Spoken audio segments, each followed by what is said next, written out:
बिस्मिल्लाहिर्रहमानिर्रहीम।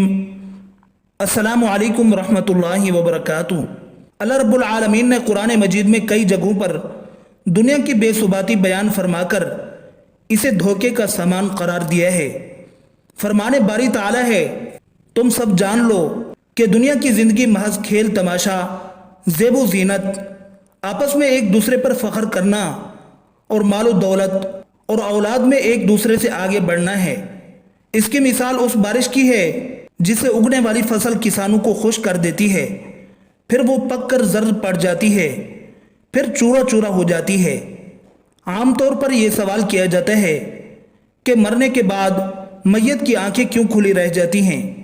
साइंस इसका जो भी जवाब दे, लेकिन एक मुसलमान के लिए इससे बड़ा हिकमत अफरोज़ जवाब क्या हो सकता है जो आका दो जहां सल्लल्लाहु अलैहि वसल्लम ने दिया था और इस राज़े लाफानी से आगाह फरमा दिया था कि जब कोई फौत होता है तो उसकी आंखें एक ऐसा मंजर देख रही होती हैं जो जिंदों को नज़र नहीं आता। हज़रत अबू हुरैरा रज़ियल्लाहु अन्हु फरमाते हैं, रसूलुल्लाह सल्लल्लाहु अलैहि वसल्लम ने फरमाया, क्या तुम देखते नहीं कि इंसान जब फौत हो जाता है तो उसकी नज़र एक जगह खड़ी हो जाती है। हमने अर्ज़ किया, हाँ या रसूलल्लाह सल्लल्लाहु अलैहि वसल्लम, ऐसा ही है। आपने फरमाया, ये इस वजह से होता है कि उसकी नज़र उसका पीछा करती है। अल्लाह ताला की कुदरत से ये बाइद नहीं कि जो चीज़ उसको पहले नज़र नहीं आ सकती थी अब उसको दिखाई दे। हज़रत इब्न अब्बास रज़ियल्लाहु अन्हु से मरवी है कि हुज़ूर सल्लल्लाहु अलैहि वसल्लम ने फरमाया, कोई शख्स जन्नत या जहन्नम में अपना मकाम देखे बगैर दुनिया से रुखसत नहीं होता।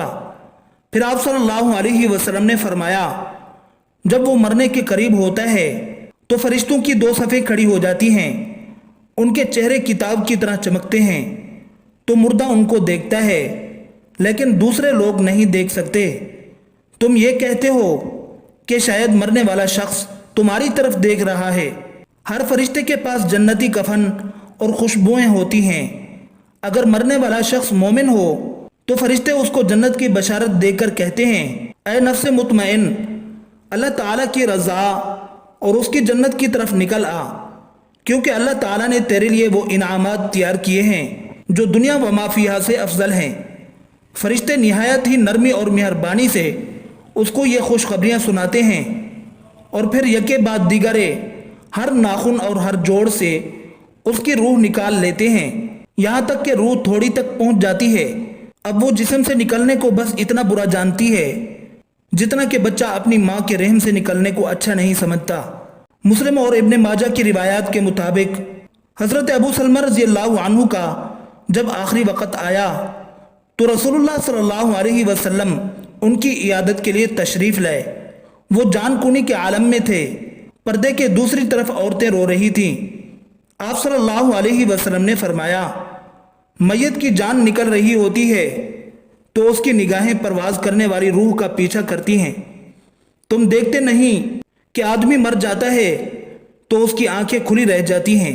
जब हज़रत अबू सलमा रज़ियल्लाहु अन्हु का दम निकल गया तो आप सल्लल्लाहु अलैहि वसल्लम ने दस्ते मुबारक से उनकी आंखें बंद कर दीं। आप सल्लल्लाहु अलैहि वसल्लम ने औरतों को तलकीन की कि मैयत पर बैन करते हुए अपने लिए बद्दुआ नहीं बल्कि भलाई की दुआ ही मांगे, क्योंकि फरिश्ते मैयत और उसके अहले खाना की दुआ या बद्दुआ पर आमीन कहते हैं। इस मौका पर नबी सल्लल्लाहु अलैहि वसल्लम ने हज़रत अबू सलमा रज़ियल्लाहु अन्हु के लिए यूं दुआ फरमाई, ऐ अल्लाह, अबू सलमा की मग़फ़िरत कर दे, हिदायत याफ्ता यानी अहले जन्नत में उनका दर्जा बुलंद कर दे, पसमानगान में उनका कायम मकाम हो जा। ऐ रब्बुल आलमीन, हमारी और इनकी मग़फ़िरत कर दे, कब्र में उनके लिए कुशादगी कर दे और उसे मुनव्वर कर दे। हज़रत अबू सलमा रज़ियल्लाहु अन्हु साबिक़ून अल-अव्वलून सहाबाए किराम में से थे। दुनिया की बेसुबाती की वजह से ही रसूल अकरम सल्लल्लाहु अलैहि वसल्लम ने अपनी बेशुमार अहादीस में उम्मत की तवज्जो आखिरत की तरफ दिलाई है। फरमाने नबवी है, अक्लमंद आदमी वो है जिसने अपने नफ्स को काबू में रखा और ऐसे काम किए जिसका फ़ायदा उसे मौत के बाद मिलेगा। आप सल्लल्लाहु अलैहि वसल्लम ने इंसानी हिर्स को लगाम देते हुए फरमाया, انسان ہمیشہ یہ کہتا رہتا ہے کہ یہ میرا مال ہے اور یہ میرا مال ہے، حالانکہ سوائے 3 چیزوں کے کوئی اس کا مال نہیں ہے۔ نمبر 1، جو کچھ کھا کر ختم کر دیا وہ اس کا ہے، کیونکہ اس کھانے کے مزے اس نے اس دنیا میں لیے۔ نمبر 2، جو کچھ پہن کر پرانا کر دیا وہ اس کا ہے، کیونکہ اس لباس سے اس نے اس دنیا میں زیب و زینت اختیار کی۔ نمبر 3، اور جو کچھ اچھا یا برا عمل کر کے توشہ آخرت تیار کر لیا وہ اس کا ہے، کیونکہ اس کی جزا یا سزا اس کو آخرت میں ملے گی۔ اس کے سوا جو کچھ ہے وہ وارثوں کو جانے والا اور لوگوں کے لیے چھوڑ کر مرنے والا ہے۔ اگر انسان کے پاس سونے کی 2 وادیاں بھی ہوں پھر بھی اس کی چاہت ہوگی کہ کاش اسے تیسری بھی مل جاتی۔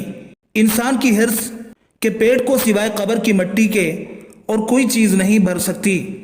اسی لیے رسول اکرم صلی اللہ علیہ وسلم نے حضرت عبداللہ بن عمر رضی اللہ عنہما کو نصیحت کرتے ہوئے فرمایا، دنیا میں اس طرح رہو جیسے تم اجنبی ہو یا مسافر، صبح کرو تو شام کا انتظار نہ کرو اور شام کرو تو صبح کا انتظار نہ کرو، اور اپنے آپ کو مردوں میں شمار کر لو اور اپنی صحت کو غنیمت جان لو اپنی بیماری سے پہلے، اور اپنی زندگی کو اپنی موت سے پہلے۔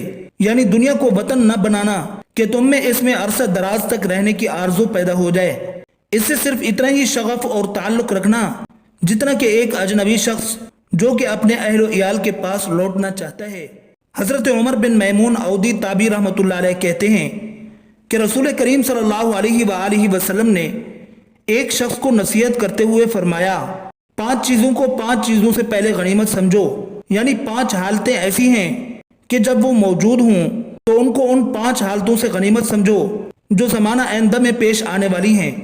نمبر 1، بڑھاپے سے پہلے جوانی کو، یعنی اپنے اس زمانے کو غنیمت جانو اور اس سے پورا فائدہ اٹھاؤ جس میں تمہیں عبادت و طاعات کی انجام دہی اور اللہ کے دین کو پھیلانے کی طاقت و ہمت میسر ہو، قبل اس کے کہ تمہارے جسمانی زوال کا زمانہ آ جائے اور تم عبادت و طاعت وغیرہ کی انجام دہی میں ضعف اور کمزوری محسوس کرنے لگو۔ نمبر 2، بیماری سے پہلے صحت کو غنیمت سمجھو، لہٰذا اپنی صحت و تندرستی کے زمانے میں دینی اور دنیاوی بھلائی اور بہتری کے لیے جو کچھ کر سکتے ہو کر گزرو۔ نمبر 3، فقر و افلاس سے پہلے تبنگری اور خوشحالی کو، یعنی تمہیں جو مال و دولت نصیب ہے قبل اس کے کہ وہ تمہارے ہاتھ سے نکل جائے یا موت کا پنجہ تمہیں اس سے جدا کر دے، تم اس کو عبادت مالیہ اور صدقات و خیرات میں خرچ کرو اور اس دولت مندی اور خوشحالی کو ایک ایسا غنیمت موقع سمجھو جس میں تم اپنی اخروی فلاح و سعادت کے لیے بہت کچھ کر سکتے ہو۔ نمبر 4، مشاغل و تفکرات میں مبتلا ہونے سے پہلے وقت کی فراغت اور اطمینان کو۔ نمبر 5، موت سے پہلے زندگی کو۔ اس روایت کو ترمذی نے بطریق ارسال نقل کیا ہے، کل نفس ذائقۃ الموت، ہر ایک نے موت کا ذائقہ چکھنا ہے، اور ہمیں چاہیے کہ ہر وقت زبان سے ایسی بات نکالیں جو کہ اگر ہمارا آخری وقت ہو تو اللہ پاک خوش ہو جائیں۔ اور صحیح الجامع کی جو دوسری روایت ہے، رسول اللہ صلی اللہ علیہ وسلم نے فرمایا، جو شخص گڑ گڑاہٹ سے پہلے اللہ کی طرف رجوع کر لیتا ہے اللہ پاک اس کو معافی دے دیتے ہیں، اور جو شخص موت کی گڑ گڑاہٹ جب ہوتی ہے، جب موت آتی ہے پسلی پر پسلی چڑھ جاتی ہے، پھر انسان جب معافی مانگتا ہے تو اللہ معاف نہیں فرمائیں گے۔